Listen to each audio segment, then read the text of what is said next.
말씀 듣겠습니다. 오늘 본문 마가복음 3장 13절에서 19절 말씀 우리 모두 교독하겠습니다. 제가 먼저 봉독합니다. 또 산에 오르사 자기가 원하는 자들을 부르시니 나아온지라. 이에 12를 세우셨으니 이는 자기와 함께 계시고 또 보내사 전도도 하며 귀신을 내쫓는 권능도 가지게 하려 하심이로라. 이 12를 세우셨으니 시몬에게는 베드로란 이름을 더하셨고 또 세베대의 아들 야고보와 야고보의 형제 요한이니 이 둘에게는 보아너게 곧 우레의 아들이란 이름을 더하셨으며 또 안드레와 빌립과 바돌로메와 마테와 도마와 알페오의 아들 야고보와 및 같이 읽습니다. 또 가룟 유다니 이는 예수를 판 자더라. 아멘. 여러분 이제 설교 시간이지만 우리 먼저 한번 또 같이 한번 인사하면 좋겠습니다. 또 마음을 또 풀고 또 이렇게 걱정 근심 좀 내려놓고 또 한 마음과 한 뜻으로 주의 말씀을 드렸으면 하는 마음으로, 여러분 기억하시는지 모르겠지만 제가 처음 부임했을 때 이렇게 인사하는 거 좋아해서 같이 이제 고개 숙이고 인사하자 뭐 이렇게 한 적이 있는데요. 11월 한 달 이제 마지막 주인데 지난 한 달 제가 여러분 수고하셨습니다 이러면 여러분도 저한테 목사님도 수고하셨습니다 이래 한번 해주시면 좋을 것 같습니다. 여러분 지난 한 달 대단히 수고 많으셨습니다. 우리 옆에 분들하고도 한번 하겠습니다. 여러분 수고 많으셨습니다. 네.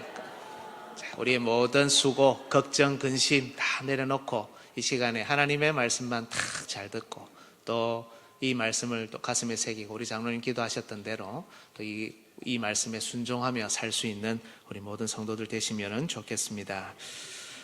오늘 본문은 여러분 주 예수 그리스도께서 세우고자 하셨던 교회의 모습을 우리에게 보여준다고 말씀드렸습니다. 물론 본격적으로 신약 교회가 출범하는 것은 사도행전부터입니다. 하지만 예수님께서 12제자를 따로 세우셨다는 점에서, 그리고 이들이 교회의 터가 되는 사도로 부름을 받아 세움받았다라는 점에서 우리는 오늘 본문을 마땅히 신약 교회와 연결 지을 수 있는 겁니다. 우리 주님께서 세우기 원하셨던 교회의 모습은 어떤 모습이었습니까? 그 첫 번째가 바로 베드로와 보아너게라는 이름 속에 담겨 있었죠. 주님이 원하시는 교회는 우레와 같은 말씀 위에 세워지는 교회입니다. 어떤 경우에도, 어떤 상황에도, 어떤 구성원들이 모인다 할지라도 하나님의 말씀, 그리고 그 말씀이 우리에게 가르쳐주는 원리가 이 교회를 이끌고 세우는 그런 교회여야 합니다. 그리고 그냥 말씀이 아니죠. 우레입니다. 우레는 하나님의 말씀을 상징할 뿐 아니라 하나님의 두렵고 위험 있는 임재도 상징합니다. 그 누구도 이 우레 앞에 자기 생각, 자신의 경험, 자기 판단과 평가를 조금이라도 내밀 수 없습니다. 오직 우레와 같은 하나님의 말씀이 다스리는 교회, 그것이 우리 주님께서 이 시간에 새 이름을 주신 이유였습니다. 또한 이 말씀이 이끄는 교회는 필연적으로 고백하는 교회라는 특징을 가집니다. 안에서 충만하게 된 말씀은 그대로 남아있지 않죠. 항상 고백으로 터져 나오기 마련입니다. 신앙을 고백하지 않을 때 그 교회는 안팎이 다른 교회일 수도 있습니다. 자신이 무엇을 믿는지, 또 말씀이 어떤 역할을 하는지 전혀 모르는 교회일 수도 있습니다. 교회가 올바른 신앙 고백을 중요하게 여기며 진짜 입으로 고백해야 하는 이유가 여기에 있습니다. 입으로 고백하는 것에서 비로소 교회와 성도는 함께 움직일 수 있기 때문이죠.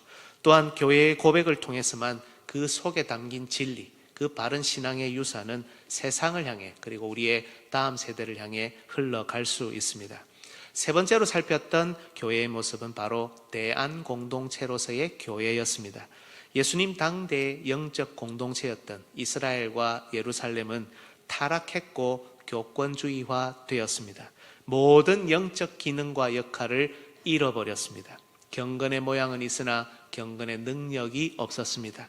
살아있다 하는 이름은 있었으나 실상은 죽은 공동체, 죽은 공동묘지 같았습니다. 그 증거가 바로 이 하나님 나라인 이스라엘 안에 귀신에 지배당하고 들린 사람이 그렇게 많았다라는 것이었습니다. 반면 지도자들은 성도들의 영적 상태에는 관심 없이 분석과 평가만 내리고 있고 자신들의 안위와 위치만 고집하고 있었다는 것입니다. 사랑하는 여러분, 교회는 지금도 이 땅의 유일한 대안 공동체로 서 있습니다. 눈을 들어 전 세계 기독교 흐름을 보십시오. 이 땅에는 여전히 이름은 있으나 이미 그 능력을 상실한 교회들이 너무 많습니다. 죽어가는 교회, 이미 죽은 교회도 있습니다. 자기 마음대로 하는 교회도 있습니다. 영적 기능과 역할에는 관심 없이 딴짓에 최선을 다하는 교회도 많습니다. 이런 가운데 우리 교회는 오직 말씀의 기초 위에 올바른 신앙을 즐겁게 고백하며 반듯하고 우뚝 선 자립하는 신앙의 교회로 이 시대의 대안 공동체로 서 있어야 한다는 겁니다. 이제 우리는 본문의 다음 설교를 들어야 합니다. 돼지 4개를 다시 읽고 가슴에 새겨보겠습니다. 제가 첫째 하면 읽어주시고 또 둘째 하면 읽어주십시오. 첫째, 교회는 대안 공동체입니다. 둘째, 셋째, 말씀 공동체입니다. 넷째, 교회는 열린 공동체입니다. 잘 보시면 셋째 대지를 2차례에 걸쳐서 제일 먼저 살폈고요. 첫 번째를 지난 시간에 살폈습니다. 오늘은 두 번째, 교회는 증인 공동체입니다 라는 말씀을 드리겠습니다. 여러분, 예수님께서 12명을 따로 세우신 이유가 무엇입니까? 14절을 보십시오. 같이 한번 읽습니다. 이에 12를 세우셨으니 이는 자기와 함께 있게 하시고 또 보내사 전도도 하며 15절 귀신을 내쫓는 권능도 가지게 하려 하심이로라. 아멘. 여러분, 예수님께서 12명의 제자를 따로 세우신 이유는 첫 번째, 예수님과 함께 있도록 하시기 위해, 두 번째, 전도, 즉 복음을 선포, 설교하도록 하기 위해, 세 번째, 귀신을 내쫓는 권능도 가지도록 하기 위해서입니다. 여러분, 이유가 납득이 되십니까? 예수님과 함께 있는 것은 예수님께서 제자들을 이미 선택하시고 부르셨을 때부터 있었던 일입니다. 잘 보시면 예수님께서 오늘 본문에서 처음으로 제자들을 부르신 것이 아니고 이미 여기저기에서 먼저 부르셨습니다. 1장을 보면 베드로, 안드레, 세베대의 아들 야고보와 요한을 부르신 장면이 나오고요. 2장을 보면 알페오의 아들 레위, 다른 본문에는 마태라고 기록되어 있는 그 사람을 부른 내용이 이미 등장합니다. 그리고 앞본문들을 잘 보시면 예수님은 이들과 이미 함께 계셨습니다. 따라서 자기와 함께 있도록 하시기 위해 이 12를 다시 산으로 불러 세우지 않으셔도 된다는 말씀입니다. 그냥 계속 같이 계시면 되잖아요. 그런데 이 항목이 목적으로 들어가 있는 겁니다. 복음을 선포한다는 것, 그리고 귀신을 내쫓는 능력을 주시겠다는 이유도 마찬가지입니다. 이미 같이 있으니 언제든 하게 하시면 되고 그냥 그 능력을 주시면 되지 않습니까? 이 이유로 따로 굳이 이들을 산으로 부르실 필요가 없다는 겁니다. 그런데 여러분, 사복음서를 잘 보시면 오늘 본문을 기점으로 제자들의 모습에 몇 가지 차이가 드러납니다. 오늘 본문 앞장들을 보면 죄송한 표현입니다만 제자들은 거의 바보 수준입니다. 기록상으로는 예수님과 대화를 나누는 적이 거의 없습니다. 제가 찾아보니 딱 한 번 1장에 시몬과 함께 있는, 베드로와 함께 있는 자들이 사람들이 주님을 찾습니다 하는 그 내용 외에는 기록상으로는 예수님과 이들의 대화가 나오지 않습니다. 거의 중요한 대화가 없었다는 말이죠. 예수님께 질문도 안 합니다. 안 하기도 하고 못하기도 합니다. 뭘 알아야 질문하죠. 알아야 질문할 수 있는 것 아니겠습니까? 또 바리새인과 서기관이 따지듯 묻고 비꼬면서 물어도 대답조차 하지 못합니다. 한 구절만 볼까요? 마가복음 2장 16절 우리 같이 읽겠습니다. 시작. 들의 서기관들이 예수께서 죄인 및 세리들과 함께 잡수시는 것을 보고 그의 제자들에게 이르되 어찌하여 세림이 죄인들과 함께 먹는가? 네, 제자들에게 어찌하여 세림이 죄인들과 너희의 주님이 함께 먹느냐? 라고 물어도 대답조차 하지 못합니다. 그런데 여러분, 오늘 본문 이유를 이 관점으로 잘 읽어보십시오. 12 제자들이요, 예수님과 대화하기 시작합니다. 대화가 되기 시작한다는 뜻입니다. 또 질문하기 시작합니다. 여러분, 마가복음 4장 10절 같이 한번 읽어볼까요? 예수께서 홀로 계실 때에 함께한 사람들이 12 제자와 더불어 그 비유들에 대하여 물으니, 그죠? 이뿐만이 아니고 계속해서 질문이 등장합니다. 또한 예수님의 파송을 받아 복음도 선포해보고 병자도 고치고 귀신도 쫓아냅니다. 마가복음 6장 12절 13절 제가 읽겠습니다. 제자들이 나가서 회개하라 전파하고 많은 귀신을 쫓아내며 많은 병자에게 기름을 발라 고치더라. 이렇게 전파할 수 있는 사람들이 아니지 않습니까? 이전에는 한 번도 못하던 걸 계속해서 해나갑니다. 마가복음 6장 30절 사도들이 예수께 모여 자기들이 행한 것과 가르친 것을 낱낱이 고하니, 그리고 지도자들에게 그리고 일반 사람들에게 뭔가 말도 하기 시작합니다. 그 이전에는 대꾸조차 못했죠. 마가복음 9장 14절 보십시오. 이에 그들이 제자들에게 와서 보니 큰 무리가 그들을 둘러싸고 서기관들이 그들과 더불어 뭐하고 있더라고요?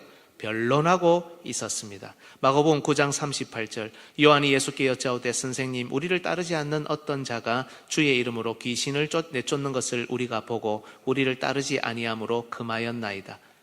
뭔가 금하기도 하고 하라고도 하고 변론도 하고, 사실은 아무것도 못하던 자들이 많이 바뀌어 가고 있는 것을 볼 수 있습니다. 심지어 여러분, 잘못된 것이긴 하지만 화도 낼 줄 압니다. 마가복음 10장 13절 같이 한번 읽어볼까요?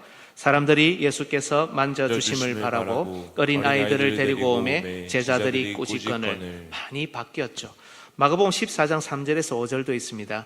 예수께서 베다니 나병 환자 시몬의 집에서 식사하실 때에 한 여자가 매우 값진 향유 곧 순전한 나드 한 옥합을 가지고 와서 그 옥합을 깨트려 예수의 머리에 부으니 어떤 사람들이 화를 내어 서로 말하되, 다른 본문을 보면 제자들이라고 기록되어 있죠.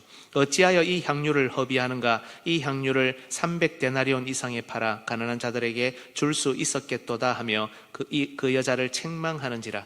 뭔가 고민을 하고 생각을 하고 또 공동체를 생각하고 뭔가 일을 하고 말을 하고 화까지 내는 그런 일들도 일어나고 있는 겁니다. 감사하게도 복음에 대한 이해도 점점 깊어집니다.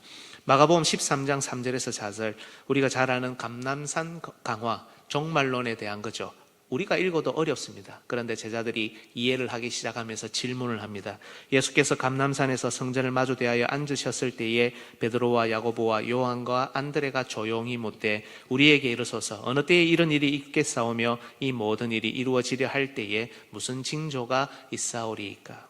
나중에 보면 여러분, 행동하지 못했던 이들이 칼도 빼듭니다. 마가복음 14장 46절에서 47절 그들이 예수께 손을 대어 잡거늘 곁에 서 있는 자 중에 한 사람이 칼을 빼어 대제사장의 종을 쳐 그 귀를 떨어뜨리니라. 이 칼을 빼든 사람을 요한복음에서는 누구라고 표현합니까? 베드로죠. 물론 이 모든 예가 여러분 긍정적인 것은 아닙니다. 그죠? 부정적인 게 있습니다.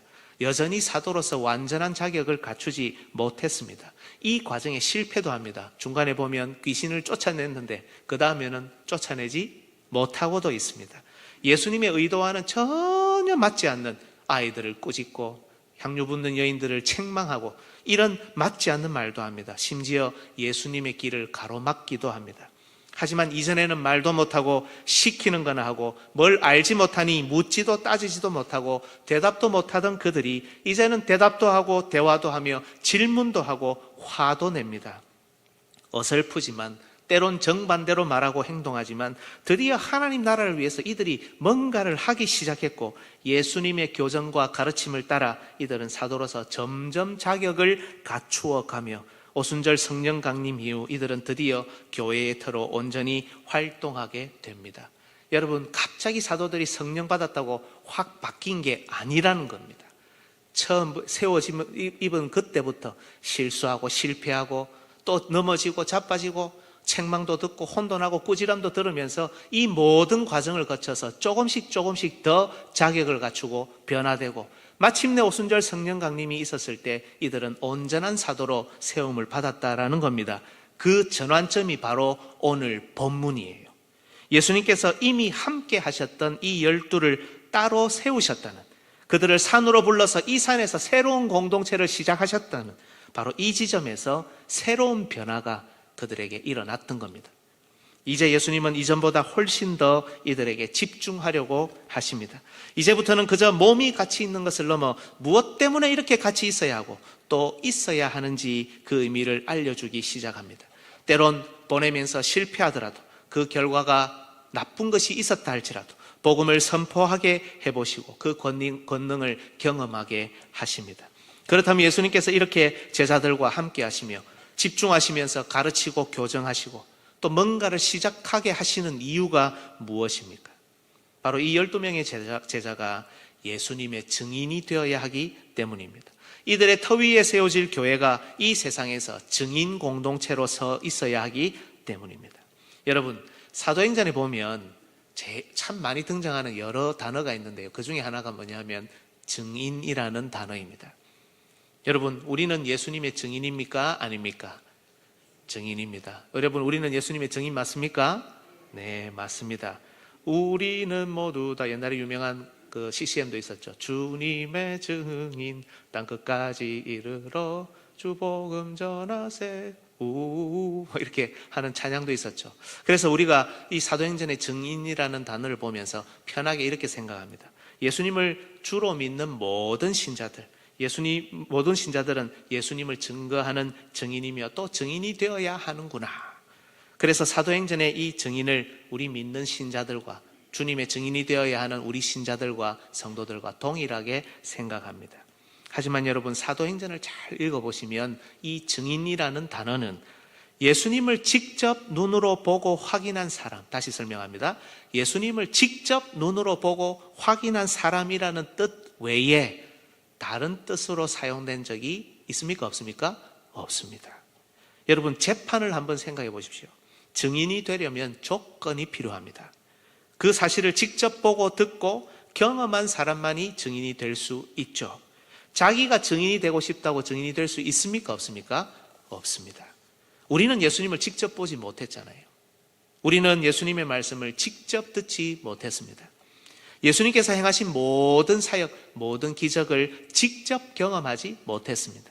우리는 그저 온전한 증거인 이 성경을 통해서 예수님을 보고 듣고 경험하고 증언할 수 있습니다.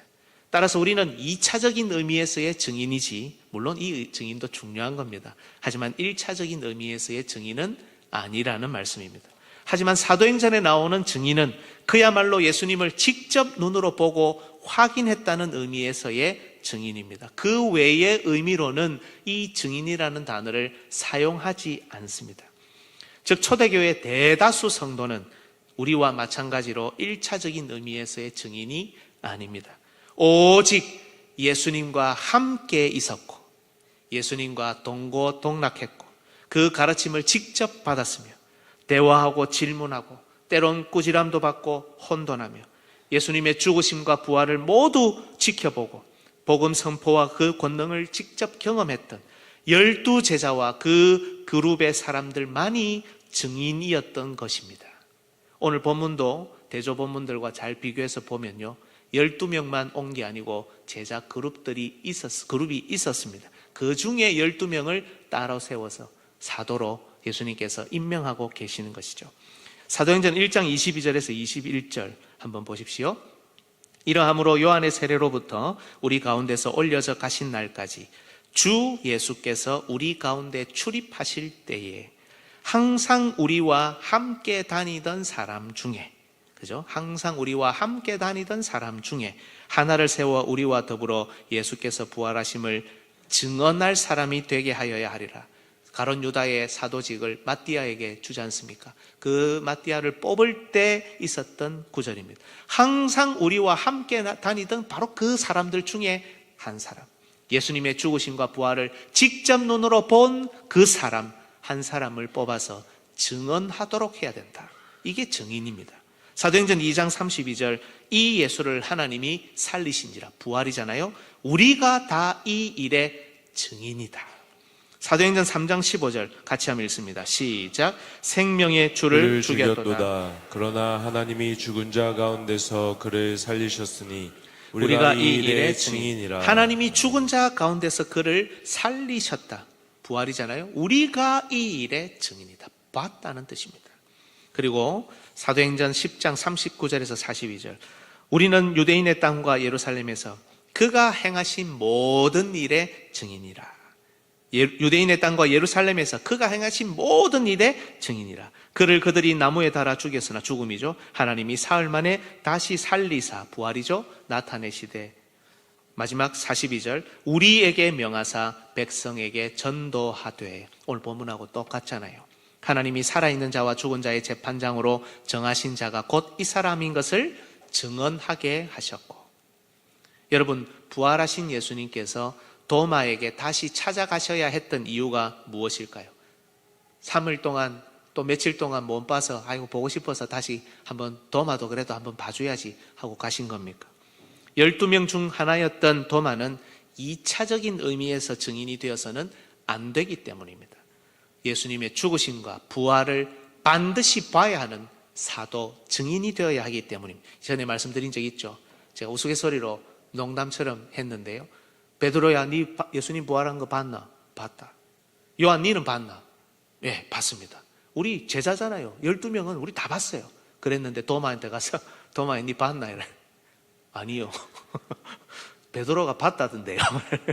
이렇게 되면 증언이 효력이 없는 겁니다.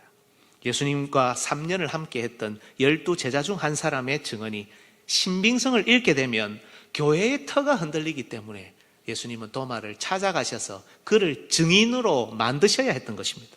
따라서 오늘 본문에서 예수님이 12제자를 따로 불러 세우시면서 무엇보다 자기와 함께 있게 하신 것은 그저 훈련이라는 의미를 넘어서는 겁니다.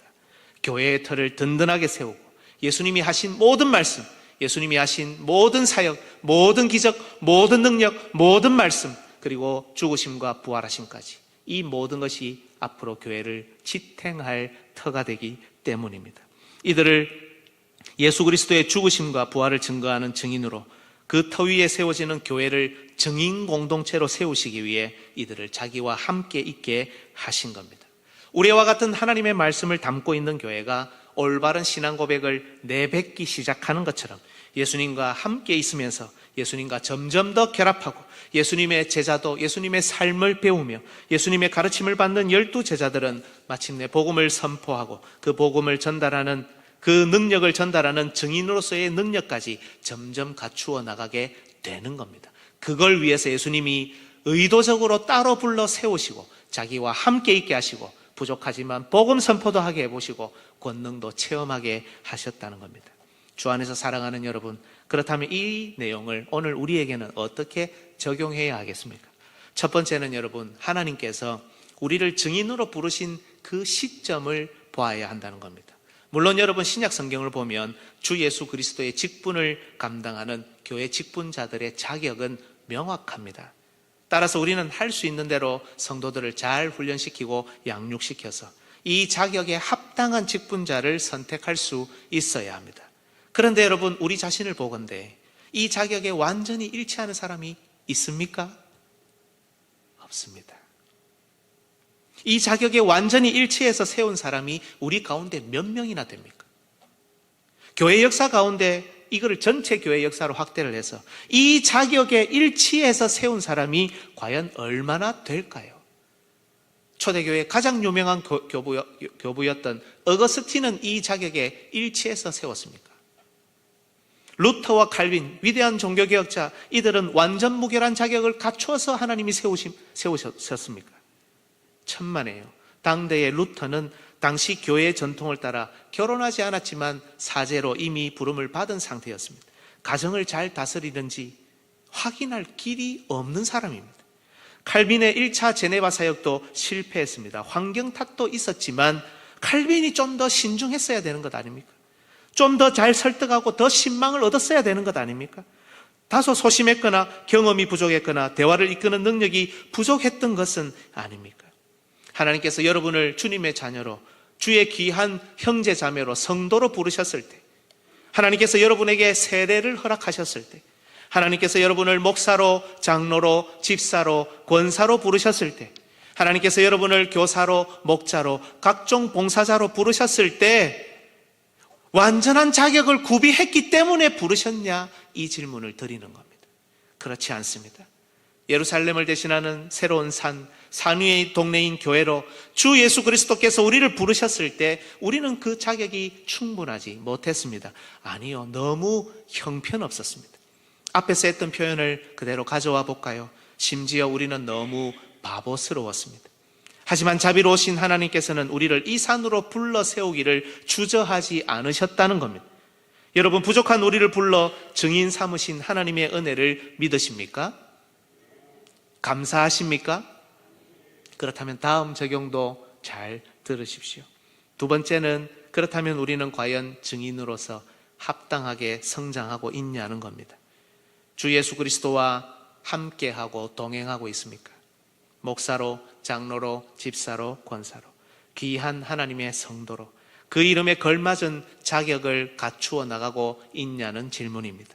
10년, 20년, 30년이 지났는데 여전히 하나님이 우리를 보시면 눈살을 찌푸리셔야 되고, 우리 성도들이 우리 자신을 볼 때 눈살을 찌푸려야 하는 그런 사람들은 아닙니까? 과연 우리는 예수님께서 세우신 바로 그 증인입니까? 과연 우리 교회는 예수님께서 세우고자 하셨던 바로 그 증인 공동체입니까? 우리를 통해 주 예수 그리스도의 십자가가 드러나고 오직 하나님의 영광만이 나타나며 오직 은혜와 오직 믿음의 원리가 우리를 통해 이 교회 가운데 그리고 이 세상을 향해 나타나고 있습니까? 아니면 여전히 우리의 고집과 아집, 우리의 기분, 우리의 살아있는 자아, 혹은 교회와 하나님 나라에 대한 무관심만 가득하게 채워지고 있습니까? 세 번째는, 다른 사람을 증인으로 부르고 세우시는 하나님의 일하심을 인정할 수 있냐는 것입니다. 여러분은 저를 하나님께서 불러서 화명중앙교회 담임 목사로 세우시고 주 예수 그리스도를 증언하게 하신 것을 믿고 인정하십니까? 정말 인정하십니까? 늘 질문 드리고 싶습니다. 정말 제가 담임 목사가 맞습니까? 제가 여러분을 이끌고 있는, 예수님에게는 저도 양이지만 주께서 세우신 목자가 맞냐는 질문입니다. 그렇다면 여러분은 우리 부목사님들, 우리 강로사님, 앞으로 세워질 우리 전도사님들을 주 예수 그리스도께서 증인으로 불러 세워 그 일을 감당하게 하시는 것을 믿고 인정하실 수 있습니까? 정말 그렇습니까? 이분들만 예를 들었지만 과연 여러분은 교회의 머리이시며 온 우주의 왕이신 예수 그리스도께서 지금도 내 옆에 형제 자매를, 그리고 지금도 다른 사람들을 증인으로 불러 세우고 계신다는 사실을 과연 믿으십니까? 믿으면 왜 그들에게 자리를 내어줄 수 없습니까? 믿는데 왜 그들의 자격을 의심합니까? 믿는데 왜 그들이 증인으로 역할을 하는 것을 탐탁지 않게 생각하느냐는 겁니다. 은혜로우신 하나님께서도 우리의 자격을 문제 삼지 않으시는데 왜 여러분은 다른 사람을 지금도 부르시고 세우시는 하나님의 자격을 문제 삼고 있으시냐는 겁니다. 과연 우리는 우리 다음 세대, 우리 자녀들을 세울 수 있습니까? 우리 자녀들이 커가는 것을 보면 한편으로는 기쁘지만, 여러분 혹시 내 자리 뺏기네, 이제 나는 막 끝인갑다, 혹시 질투나 이런 감정은 없으십니까? 네가 뭘 안다고 지금 나서노? 내가 좀 더 할 테니까 좀 찌그러져 있어. 여러분, 이런 생각은 안 드십니까? 우리의 초등부, 유치부, 우리의 중고등부 아이들이 스스로 결정하고 그들이 세움을 받고 때론 밖에 나가서 실수도 하고 실패도 하고 넘어지기도 하고 혼돈하고 호기롭게 나갔는데 귀신 쫓아냈는데 그 다음에는 못해가지고 얻어맞고 오고, 여러분 이런 일이 있더라도 그들을 세워서 하나님의 세우시는 증인으로 세워갈 마음이, 그런 마음의 여유가, 그런 신앙의 이해가 우리에게 있냐라는 겁니다. 주 안에서 사랑하는 여러분, 오늘도 우리 주 예수 그리스도께서는 자신의 증인이 될 자들을 불러 세우십니다. 사도들의 터 위에서 말씀과 신앙 고백을 중심으로 살아가는 또 다른 증인들을 불러 우리 교회를 이 증인들이 가득한 증인 공동체로 세우기를 원하십니다. 세상의 부귀영화, 만족을 쫓아가는 사람들이 아니라 예수 그리스도께서 걸어가셨던 십자가의 길, 좁은 길, 척박하고 어려운 길을 함께 걷고자 하여 예수님과 지금도 동행하고 함께하며 그분의 말씀과 동고동락하며 비록 자격은 부족했지만 온전한 증인으로 서기 위해 노력하며 증인으로서의 사명과 능력을 드러내기를 원하는 자들을 지금도 불러 세우고 계십니다. 여러분, 예수 그리스도의 증인이 되십시오. 이 부르심에 여러분도 마음껏 순종하십시오. 자신의 증인, 자기 인생의 증인이 아니라 주 예수 그리스도의 증인이 되십시오. 이것을 믿고 예수님과 그리고 함께 증인된 교회와 말씀과 함께 동행할 때 여러분은 점점 더 온전한 증인으로 세움을 받을 것입니다. 오늘은 선교헌금을 작정하는 날입니다. 증인으로서 내가 함께 세워지고 있다는 고백의 표시입니다. 우리 교회 선교는 그저 선교사님들 후원하고 어려운 사람들, 어려운 개척교회 목사님들 돕는 그 정도의 선교가 아닙니다. 올바른 신앙, 올바른 개혁주의 신앙을 가진 대한교회 건설과 또 세계교회 건설을 목표로 합니다. 아울러 우리 자녀들을 글로벌한 하나님 나라의 인재로 참된 증인으로 세워나가기 위한 그런 일환으로 이 모든 것을 진행하고 있습니다. 함께 증인된 자들과 동고동락하며 함께 하십시오. 그들이 홀로 증인의 역할을 하도록 내버려 두지 마십시오.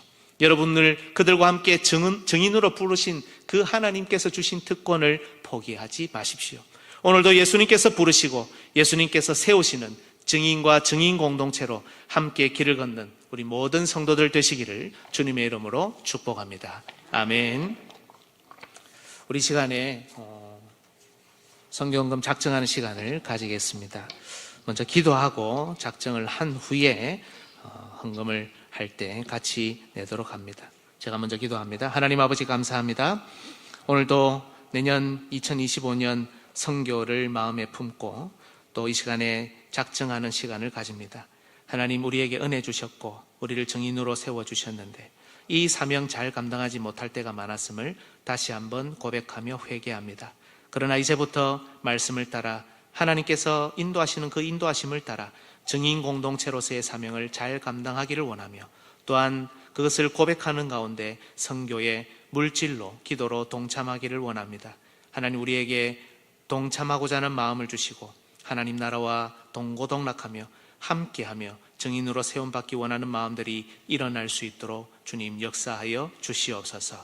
하나님께 올려드립니다. 이것을 사용하여 주셔서 우리 교회의 선교의 지경이 넓어지고 우리만 잘 먹고 잘 사는 교회가 아니라 정말 아름다운 신앙을 가진 대한교회 건설, 세계교회 건설에 이바지하고 어찌하든지 간에 교회가 복음의 기관으로 그 역할을 잘 감당할 수 있는 비전이 우리를 통해 드러나도록 하나님 역사하여 주시옵소서. 감사드리옵고 예수님의 이름으로 기도드립니다. 아멘. 우리 시간에 우리 그 헌금 작정서가 주보 안에 있습니다. 혹시 볼펜